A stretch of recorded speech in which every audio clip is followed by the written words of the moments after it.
Buddy, to another exciting Lord Duckman production. Behind me here we have this 1972 Beetle, which is truly a 72, but has a lot of mishmash of parts on it.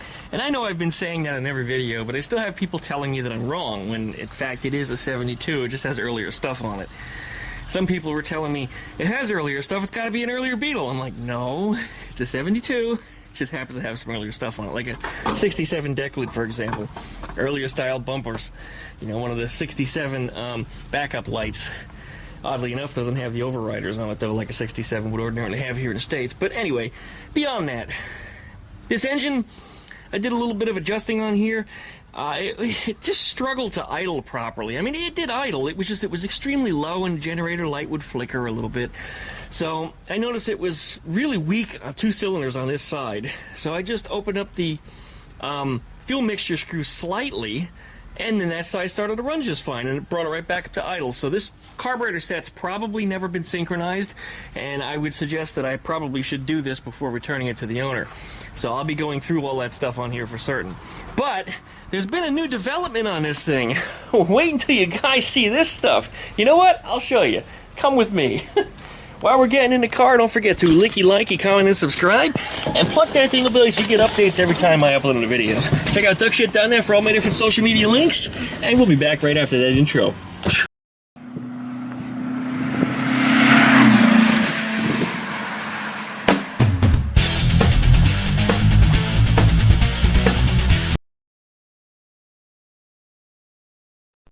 Well, sitting here in the driver's seat, one of the first things that we got to looking at was the wipers, which are working again.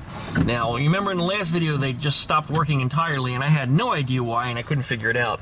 Well, I checked in the last video all the voltages to where they're supposed to go, and the voltages were getting to the motor in the places they need to be, but the motor would not run.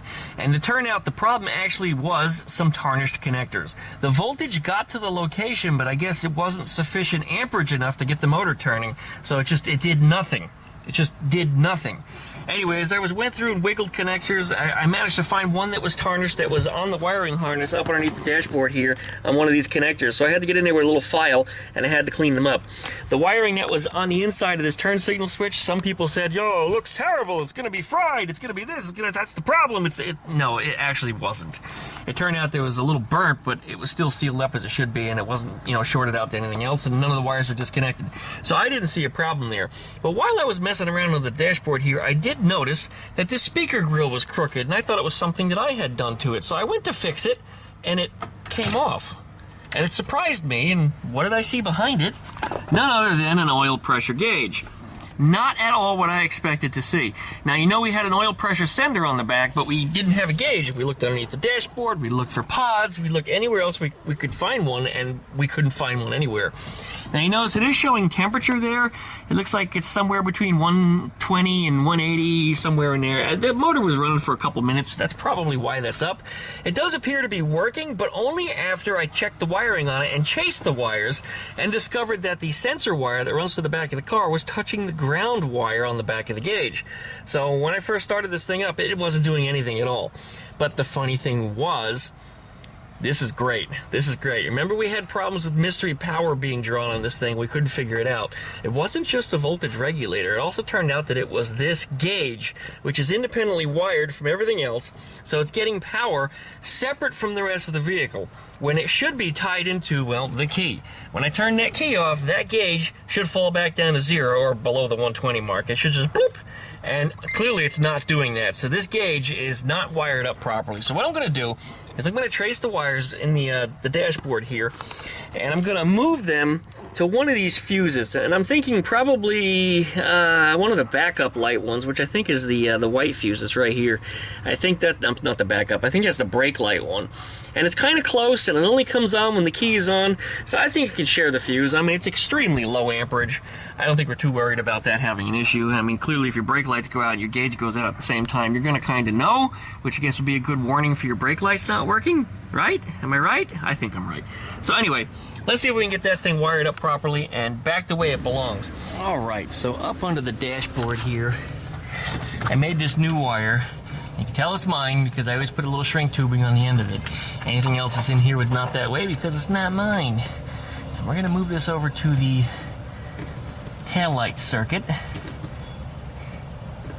Put that right in there. And how do I know that's a taillight circuit? Well, not only did I look at the schematic before I started anything here, but I also traced the wires. Remember earlier we were working with the brake light stuff? You know, there's the brake lights. There they are. They're on that circuit. So, anyway, let's see what happens now when we turn that key on. Going back around here. Doo-doo-doo-doo. Alright, look, the gauge is below the 120. Let's turn the key. Oh, we got nothing. Why? Because the battery's disconnected. There goes the gauge. It's moving. Just for proof of concept, let's do it one more time. Off.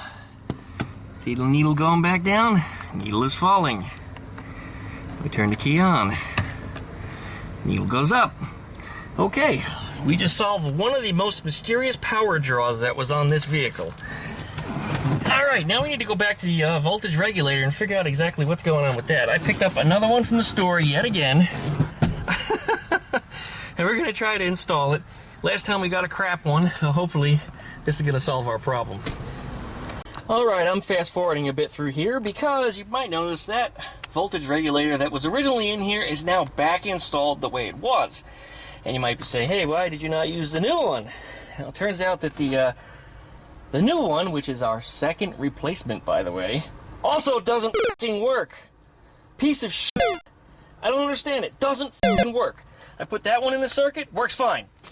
And originally, the problem that I thought this car had was that the voltage regulator was sucking down the power. So it turned out it was the oil temperature gauge that was sucking down the battery when everything was turned off because it was wired separately from all this stuff. So that voltage regulator is going back in. It's the only one that works. And you might be saying, hey, Duckman, how do you know it's not the generator? That's because this thing works in circuit. This works. This charges the battery. We get 13.8 to 14 volts out of this thing when we rev that engine up and 12 something at idle. So yeah, it's charging, absolutely charging. This is not the problem. And the problem is not the generator either. Everything works. This is the trouble. Now you might remember the red convertible Beetle we had here recently. I actually installed one of those when there was a problem. But now that we had two bad ones in a row, guess what? We're not ever buying here ever again.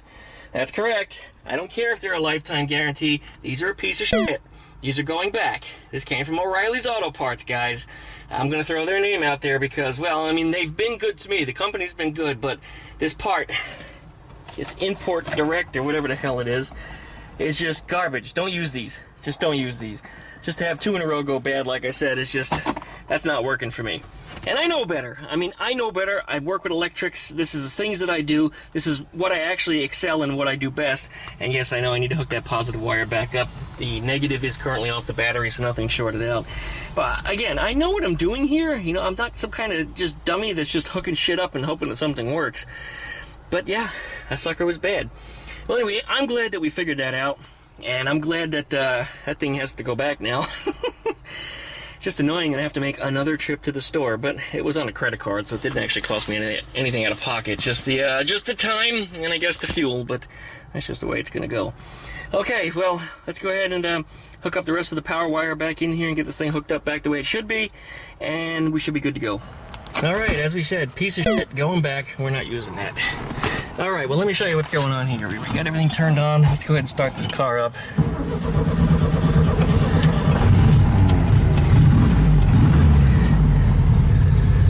All right, here's our voltage at idle. Here's when we rev it.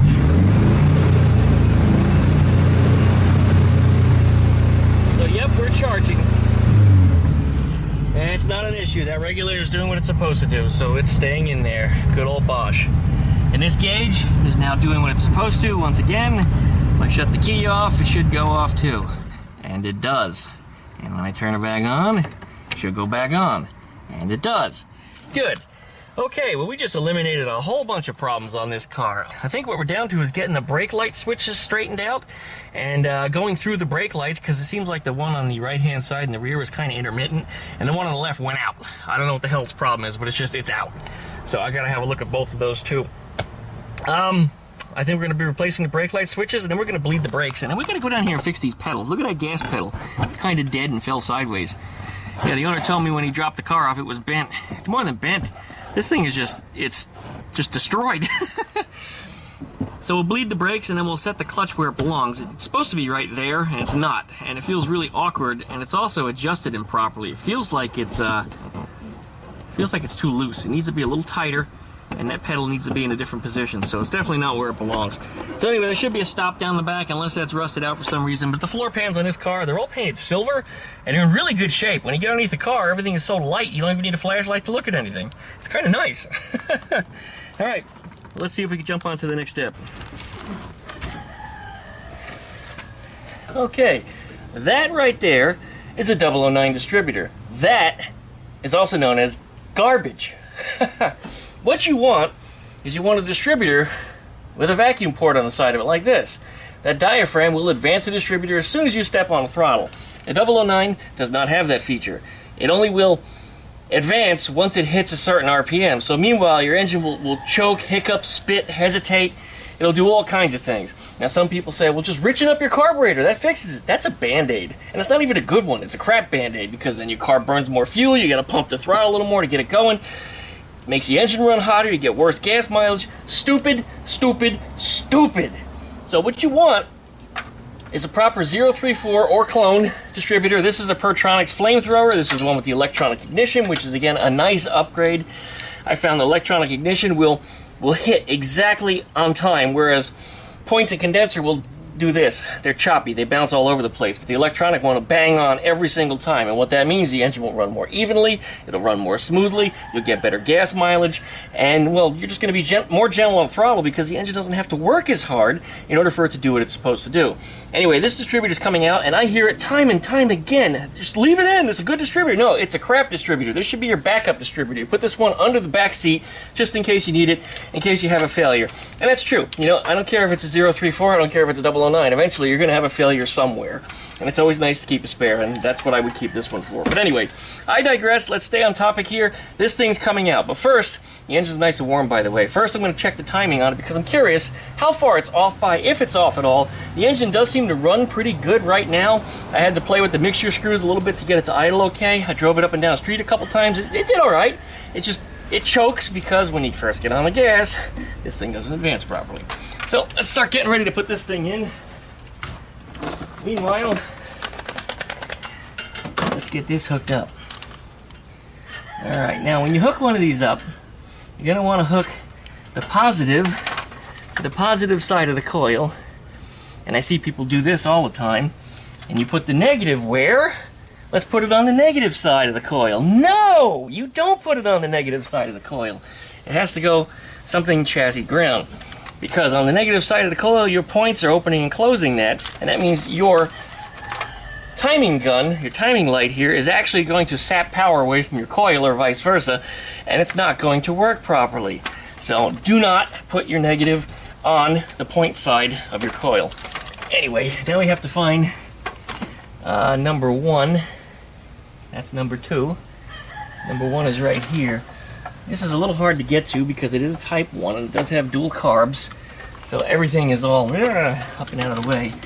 But we want to get it as far away from the number 2 wire as we can.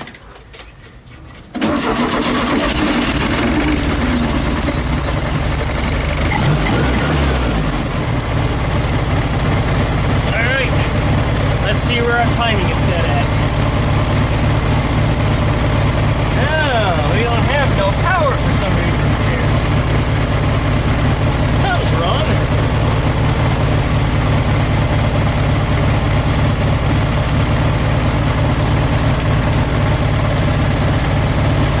Now we got light, which shows there's power, but I guess I got a loose connection somewhere.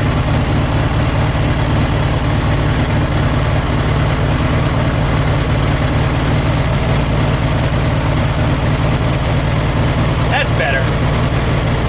Alright, currently at idle we are set around 15 degrees before top dead center. We should be roughly 7.5.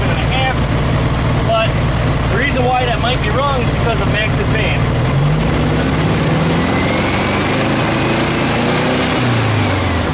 Alright, max advance is at 40. Right now this one is way over time. Way too advanced. We're going to dial that back. It should be no more than around 28-ish. So we will certainly dial that back. We're getting rid of this distributor anyway, but that was a problem. This engine probably would have overheated, and when we shut it off, it runs on a little bit, which is another symptom of too much timing. Watch.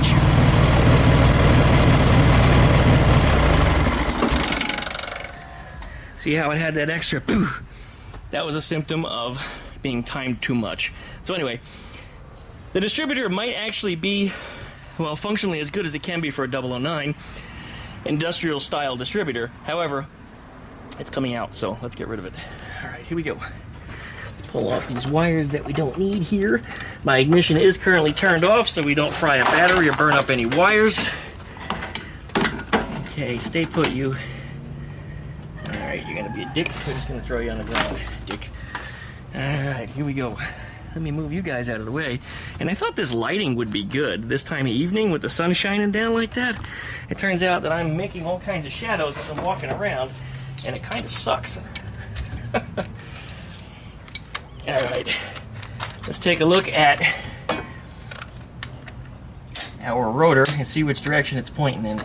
Alright, right now it's at, well, it's full 90 degrees to the right. That's going to be important because when we put these wires back on the new distributor, sometimes they're going to be in a new position. And I get asked frequently, why would that be? And there's two answers to that. One, not all distributors are manufactured the same way. Sometimes they index where the rotor goes in a different location. And two, the actual distributor drive gear and shaft specifically, can be indexed improperly in the engine. And I've seen people put them in backwards. I've seen people put them in all kinds of different wonky angles because they didn't pay attention to the installation process. And it's really not a big deal. It just means your wires are going to be in different spots. And you can time it out, and that's not really that big of a deal in the end. But if you want it to be proper, you got to follow the Volkswagen engine building manual. So let's go ahead and pull this sucker out. This sucker is an 11 millimeter. This is not standard here. I already sized this up before I got started. And this distributor should just pull up and out. That's it. And then here's our coil wire. So here's our 009, which we're about to junk. Had points and condenser in it. Looks like the points are fairly new. The condenser might be too. A lot of things on this car have been replaced. This is a cast 009.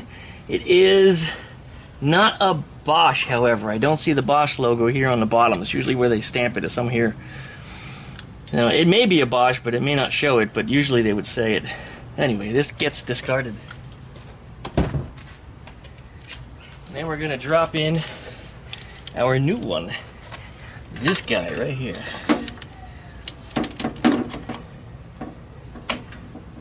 There it goes. And make sure our rotor engages properly into the shaft. Come on now. Oh boy. This can be a little dicky sometimes. I think that's where it's going to go. Yeah, right there. Alright, I'm going to get my rubber mallet. I'm just going to gently tap it in place. Here we are with the rubber mallet. Let's beat this sucker in if we have to. Oh, hang on. It just went. Yeah, it just went in. I didn't even have to hardly touch it at all. Okay, well, that makes me happy. Alright. I'm not going to tighten this, but I am going to snug this. Just so that way I can still turn it, but it's not going to move on its own. Alright, very good. Now, we put our rotor on. You notice it's pointing backwards now instead of this way. What that means is that on our cap, distributor cap here, all of the, make sure we're indexed properly this way, all of our wires are going to go 90 degree to the left. This is one of those things that people ask me about why I did that, and now I'm explaining it a little bit better. Damn mosquitoes around me here. Finally rained yesterday, by the way, after about almost 2 weeks. Finally got some rain. These little covers can sometimes be a problem. They're an issue, just get rid of them. I don't believe those were ever on a Beetle by stock setup. You can find them on Volkswagen Rabbits and stuff, so a lot of people retrofitted them onto their Volkswagen Beetles. But yeah, air-cooled never had it. Did I do this right?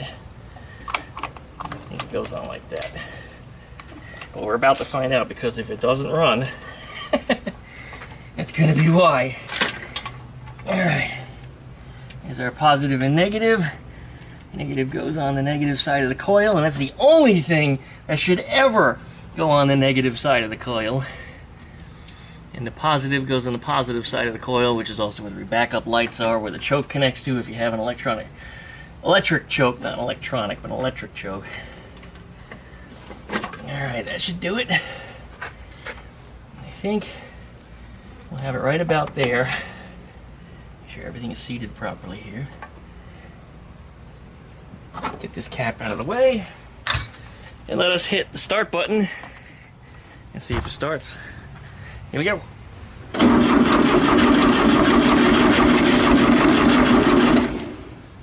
Alright. We are out of vac. Back this way. Try again.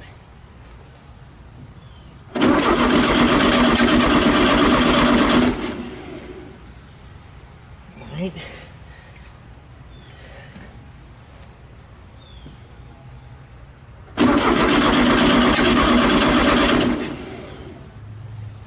I think I might have it 180 out. I may hit it up when I put the wires back on the cap, because I did want to put it on this way, so I think that's what I did. I think I crisscrossed the wires. So let's put this one over here. Because that you hear is it firing out the exhaust, which is usually an indicator that your opposing cylinders are flip-flopped, because it's firing on an exhaust stroke instead of at the top of your compression stroke.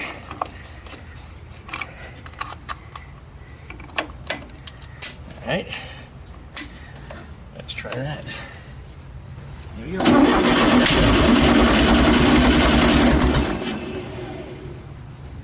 Much closer. Try that.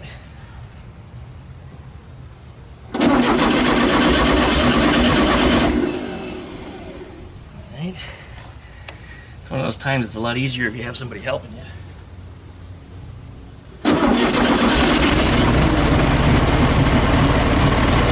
There we go.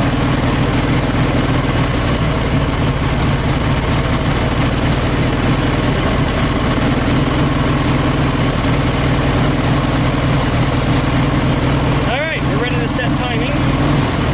It's currently set at idle to 25 degrees, so that's too much. 7.5 is stock spec. You see somebody made a white spot there on the pulley. I don't know if you guys can see it, but I can see it. That's 7.5 right there at idle. Now, max advance is really where we want to set this thing at. So what we're going to do is we're going to rev it, and we're going to see how far it swings up. What we're looking for is 28-ish, anywhere between 28 and 30 degrees before top dead center.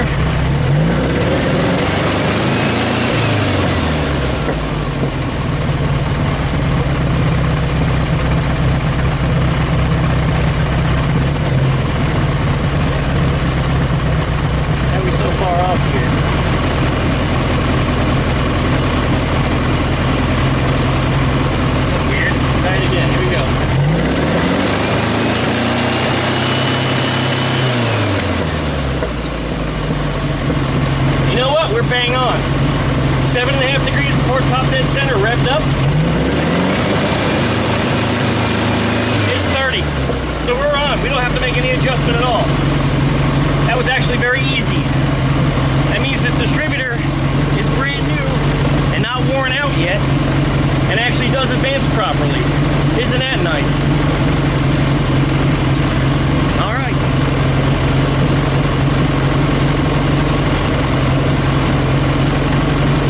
We gotta slug this up. Now we need to put our vacuum line on.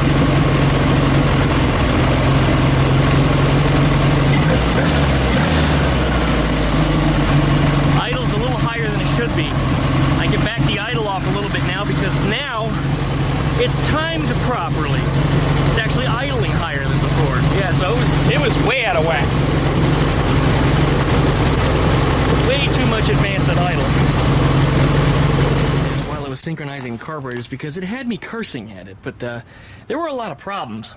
This bolt over here is not what belongs on there, neither is that one. They should look like those. So whoever was working on this previously apparently stripped out one of the bolts and put a stack of washers and a nut and crap behind it. And even the bolt that they put in to replace it also stripped out, which apparently was a self-tapper. So I took some of the washers out from behind it, and I wound it in a little bit deeper, and that seems it's going to solve the problem.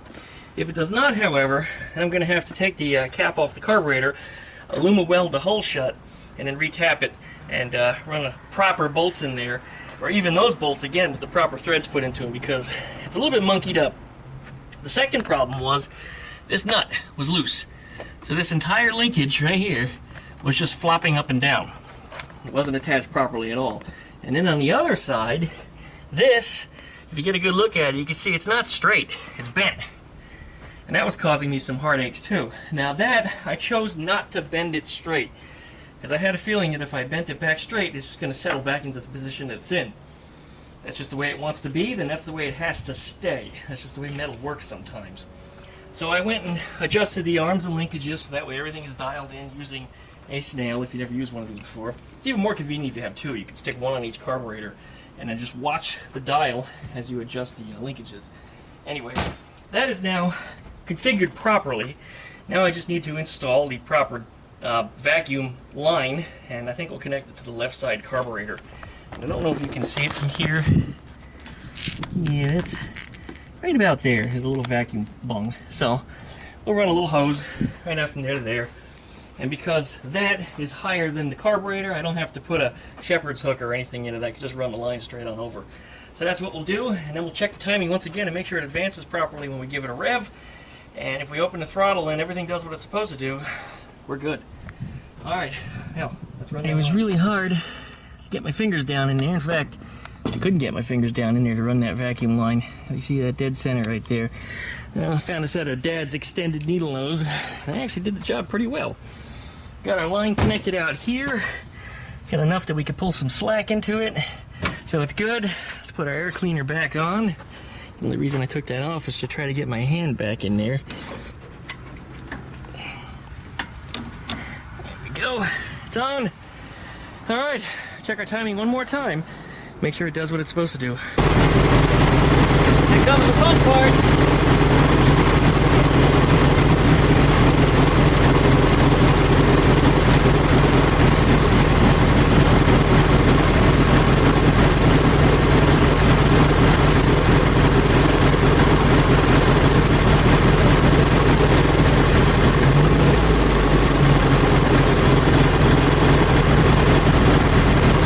It works. Okay. What's funny is it didn't advance the RPM too much. I mean, hardly any at all.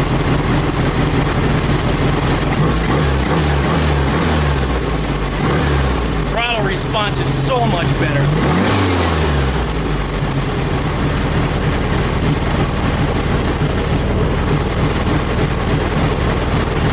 Alright, just about ready for a test drive.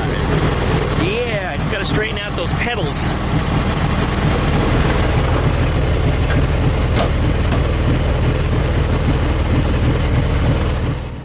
Well, over there is the house that was on fire last week. Yeah, some of you folks were saying, you know, it was an insurance claim or something like that, but no, it wasn't an insurance claim. They didn't have insurance, which is the sad part. They had some problems over there. They lost their animals, they lost their pets. I feel really bad for them. They're moving around, so I'm trying not to film them directly. But yeah, they lost 4 of their 5 animals. The 5th one they managed to save. Last I heard, it's still doing all right. But the house is, it's a totality. I mean, it's gone. They're probably going to wind up knocking it down.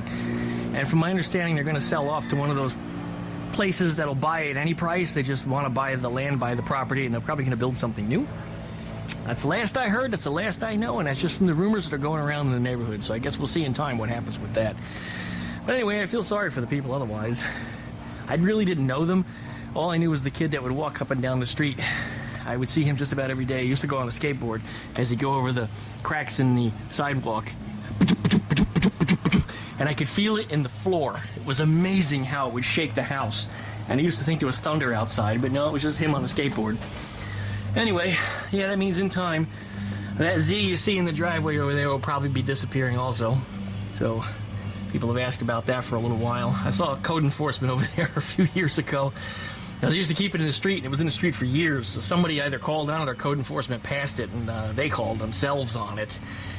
And they moved it in the driveway, and it's not really been an issue since. But anyway, that's where it sits, waiting to be done. As far as I know, it belongs to the kid that lives over there, the one that I always see walking around, but he's never decided to fix it. Even though I talked to him about it, he says it's his car, and he just hasn't done anything with it. I don't know. Anyway, back to this project. Let's see if we can get something done. I've got everything adjusted up on here. I adjusted the clutch to the best that I could. The cable is unfortunately too short. I think it has the wrong year cable on here, so I can only loosen it just so much. And it's a little tighter than it should be. It's slightly out of spec, but the pedal otherwise feels okay. I don't want to back it off too much more because I think it's at about the limit that it's got before it starts to get dangerous and it's going to come off the threads. So we're okay. It is functional. And as this cable gets older, it's going to stretch anyway, which means you can tighten it more. So like I said, I wouldn't ordinarily do that, but because it was just long enough, I'm going to leave it. So we got the pedals all adjusted evenly. Everything is working the way it should. The little rubber caps and gogies that go on there were coming off, so I put a little bit of industrial adhesive behind it, just a couple dots, stuck them on. Everything's ready to go. So we're ready to take this thing for its first proper test drive. Yeah, that's it. Here we go. All right, a couple folks did ask me, hey Duckman, if you replace the ignition switch, why did you leave a starter button? And that's because the customer requested it. You give them whatever they want. Like the throttle pedal might be sticking just a little bit. Okay, we're gonna have to look at that. Anyway, not a big deal, whatever it is, we'll get it sorted out. The problem was actually rather simple to fix. Show you what we got.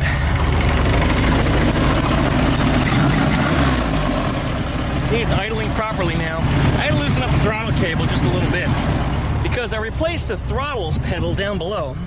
The one that was on there was aftermarket. It was all flimsy and just, it was garbage. So I replaced it with a true OEM part, put it back together, and it put a little more pressure onto the pedal than it should be because apparently it wasn't seated properly. But now it is, so I had to loosen up that cable just a tiny, tiny bit. And it was easy. Just a little Allen key, right on the side there, and then move the cable out. I mean, it doesn't get any easier than that. All right, we're ready to go for a drive.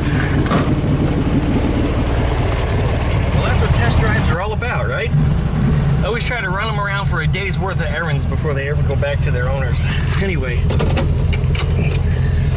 this car, the driver's seat for some reason goes back a little more than they typically do. So this one is easier for me to get in and out of than a lot of the other ones. I really like this car. I mean, there's so many things about it that I really like, and that's one of them. All right, here we go. Adjust these mirrors. Everybody keeps asking about these mirrors. Where did I get them? Well, I didn't get them. They came with the car.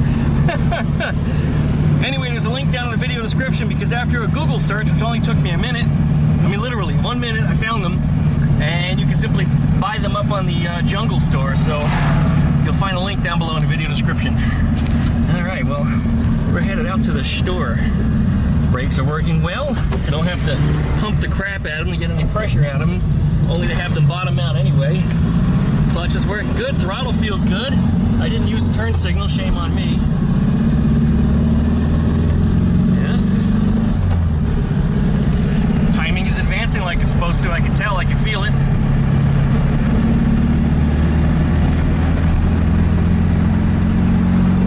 It's running good. This car's running really well.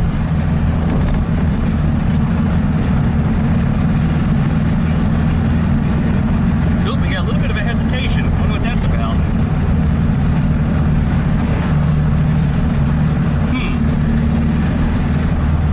Feels like it might be a fuel delivery issue, or maybe it's a problem with carburetor balance. I don't know why it would be, because it was okay before. I guess I'll look at it again. It's not a hard or a big deal to adjust carburetors, but right off of idle, just kind of got a little hop on it, and that's usually what dual carburetors do when one of them is running one side of the engine a little harder than the other. Notice the steering wheel's not straight either, and that's not me. I put the wheel back on as straight as it was when it came, so I'm gonna take that nut off and put it back. By the way, I gotta put the horn button on too. It's somewhere here in the car still. Alright, well, we're gonna sit in traffic. It's 100 degrees out today, by the way, guys. It's hot as hell out here.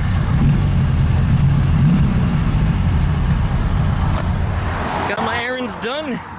Made it by the store, picked up some parts to finalize this thing, as well as some of the other projects. And we made a stop by Wild Bill's place to see what he's up to, and there he is. Hey. Hello, Wild Bill. How you doing, Duckman? Good. It's Taco Tuesday. Yes, unfortunately it is. Unfortunately it is. I thought it was a good day.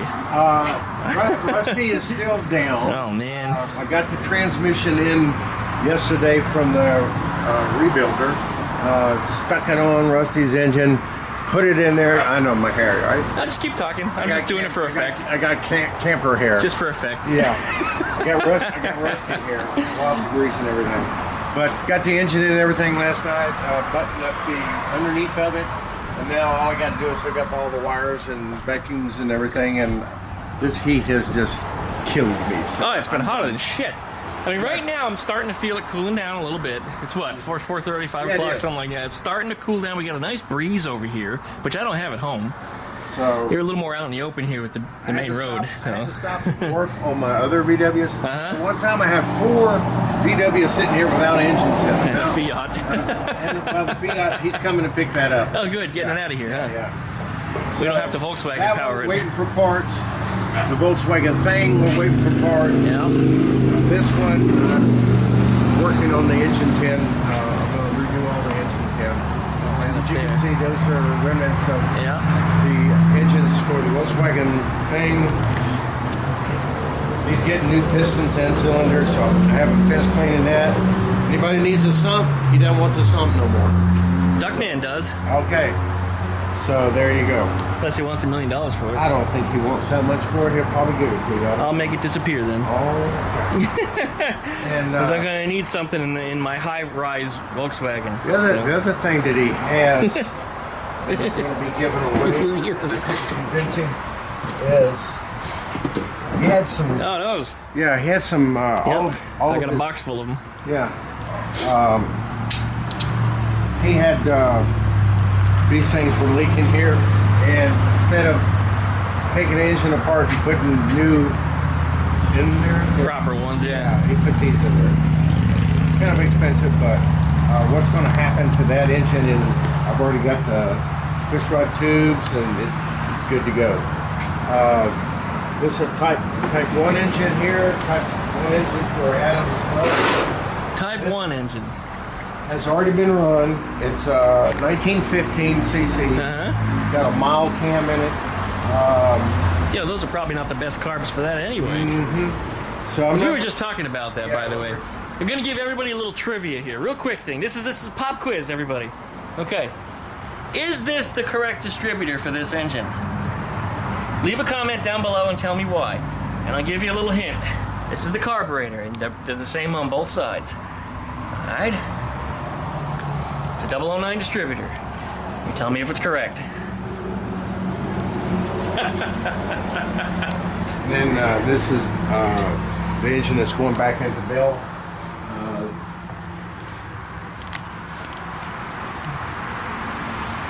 That's the one that ate itself. Ate its piston. Yeah. Is that piston over there? Yeah, that's piston.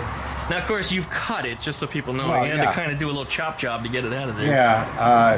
What happened was the wrist pin wallered itself in. Yes. It was actually it was aluminum welded on the end here, and there was no way of getting it out because of the position of this is the number 4 piston, so had to cut and relieve the pressure off the wrist pin. Yeah. Then I was able to get a screwdriver wiggled in there and had to relieve his pressure. Yes. So it was the most inconvenient spot for it to have burned out too. Here's why. Because it's piston number 4, right? Number 4 piston. Number 4 piston. And it was burned out on this side, and the rod needs to go that way because clearly there's oil chamber passageway crap here. So it wasn't possible to get it out any other way other than the way he got it out. So he took the shortcut route and chopped the dog shit out of it. And then knocked it out. Which was effective. I mean, you got it out of there. But as I said, I wanted a wall trophy, so I probably would have taken a little more time, a little more patience to get it out of there. Not me, not Wild Bill. But that's amazing. The piston just it ate a hole in it. Well, look at it's welded. Yeah. And it did, of course, and that was the only one that it affected. So I figure what happened was the fuel injector for that particular cylinder leaned out and burned it up. There was no other effects. It wasn't like it was timing. It wasn't like it was gasoline or whatever. What? That's the only thing I lean down, burn it. That's probably the only thing it would have been. And the cylinder heads were great. That was still good? Yeah. Stable, huh? Yeah. You still have the cylider? I'm curious what that looks like on the inside. It's down in the bottom of that thing. In one of them, I'm not going to dig that shit out of here. A whole bunch of stuff in there. It's scarred it. It scarred it really bad. Well, that might be. I'm scarred of that thing. Yeah. Hey, you don't have to fish it out of there. It's okay. Got a whole bunch of crap in there. Now, that is it. That's it. Oh, yeah. It's a little chewed up, just a little bit. So it's a piece of crap. Yeah, look in there. I'm moving it. There you go. Shiny. Yep. So these were not really that old. The top end was, that's a seal. Okay. It's a spacer. This is probably a spacer. I don't know. You might need it. Who knows? Looks like a spacer. I don't know. Up your compression ratio. Yeah. You don't need that. Actually, it would. Yeah. Well, anyway, clean sweep. Operation Clean Sweep.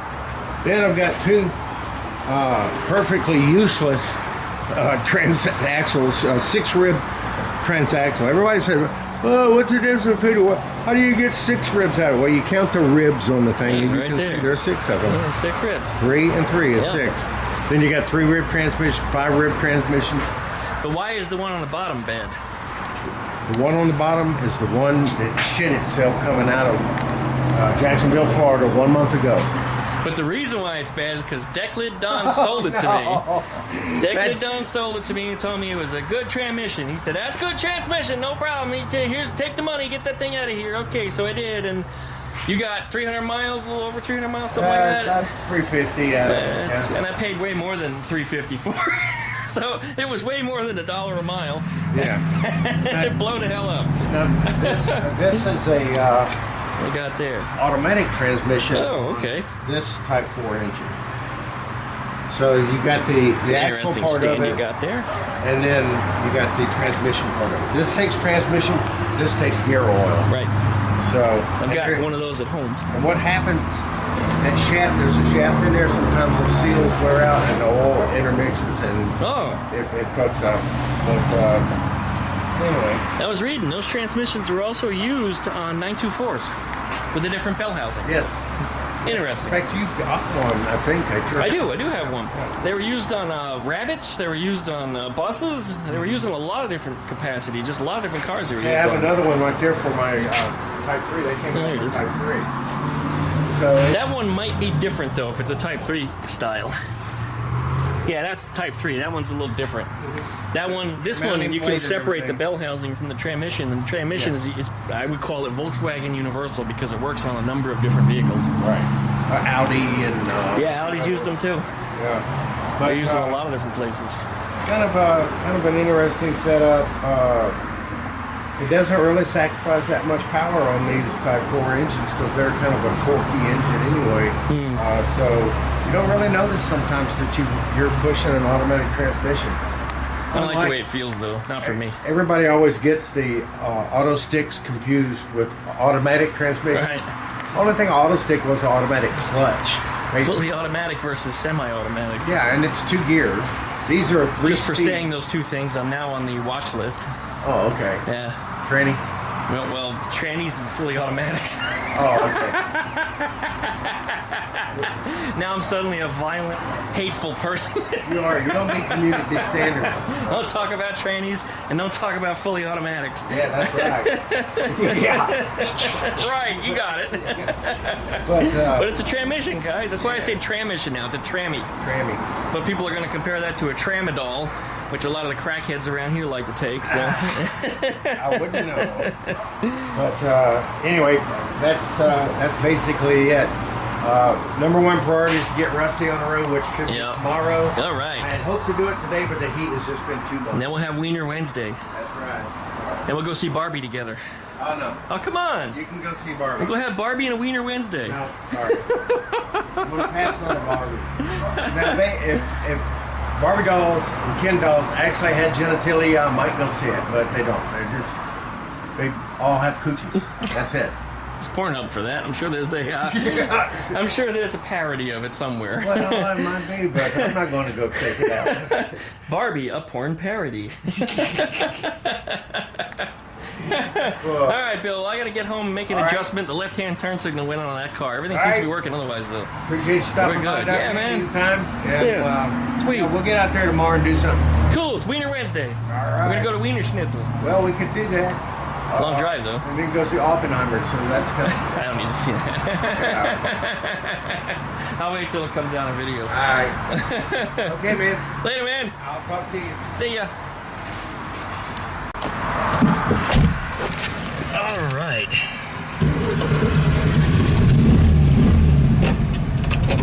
Oh, I got some water left. Still has some ice in it, even. We're near 100 degrees today. Ooh. Not nice out here at all. Yuck. Oh. Cooling down a little bit now as we approach 5 p.m., but it's still hot.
Shit with a blue cup.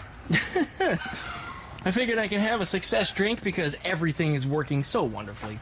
When I got a good look at this, though, the reason why the carbs came out of sync is because those bolts weren't loose. I never checked those before. But this entire little apparatus there on the end, which holds the throttle linkage stable, was floppy. Same as it was on that side. So anyway, that was why the carbs came all out of sync. As soon as I snug goes up, problem went away. Not an issue. Everything's fine in here. So we're good. The other issue that we had was the left-hand turn signal wasn't working. And suddenly, now it is. I don't know why it started working. I wiggled some wires and just boom, that was it. So everything's back up and running like it should be. I'm happy for that. Here it is, working up front. Oh, not an issue. And then, of course, just for grins, put on the righty. Once again, right-hand turn signal, look at that. It should be working up here too. And it is. Good. And then just for grins and smiles and all that fun stuff, let's go ahead and Pull our headlights and taillights on. Taillight, taillight. Right. Headlight, headlight. And then lastly, high beam, low beam. Right there on the dashboard. Here's your blue light, high beam. Okay, high beam and a high beam. Well, those are all of our lights. And just for grins, let's go ahead and whack it into reverse. All right, go back. We got us a backup light. The only thing not featured is the brake light because it's impossible for me to step on it, but I assure you it is working. You saw it in the previous video. Otherwise, this car is about ready to rock and roll. I got to put the back seat back into it. This seat is a little finicky here. A little bit of a finicky thing. I just can't reroute that positive cable there so it doesn't rub on the seat. It probably won't, but it's going to make sure it does. I'm going to snug up the battery terminal and negative post because that was part of the owner's complaint. The negative post terminal was a little loose, so we'll fix that. Doesn't need much. I'm just going to file it down a little bit and put it back together. Everything over there is hooked up like it should be. So we'll drop the seat in and that'll be ready to go. Otherwise, yeah, this is my success right here. A little get out of here, friggin' flies in my drink. Yuck, I hate them damn things. It's the season for flies, that's for damn sure. Other than a little bird dookie here and there, which I'll spot wash it before it goes back to the owner. I don't want to do that. Oh, you know what? I need to put just a dab of glue on that. I'm going to fix that little rubber seal on there. I keep forgetting, but we'll do that now. Hey, what's going on down there? Well, it's not loose. It's just the way it is. Okay. Well, that's not something I can fix then. Otherwise, I love this car, man, and I'm really sorry seeing it go. Yeah, it's out of here shortly. Gonna have to say goodbye. Gonna miss you, buddy. I really started the bond with this one. I really liked this car. This car I feel very emotional about. I have quite an attachment to this one. I like Beetles anyway. My Eleanor's probably a little jealous hearing this. But, yeah, I do like this car, and I said to the owner, it's taking everything in me not to give you an offer on it. Because this car, I really appreciate this one. I mean, everything's wrong on it. It is not a 72, not in any way, shape, or form. I mean, it is, but everything's wrong on it. But I don't care. I love this car. Love this car. All right, well, finished clipping the last of the things together. Got to finish putting the trunk together. And like I said, I'm going to spot wash it to get some of the bird dookie off of it. And there's a spot of tree sap here and there. I'm going to try to address that. Otherwise, this one will be out of here in the morning. Here he is. See you later, buddy. All right. There it goes. Another happy Volkswagen.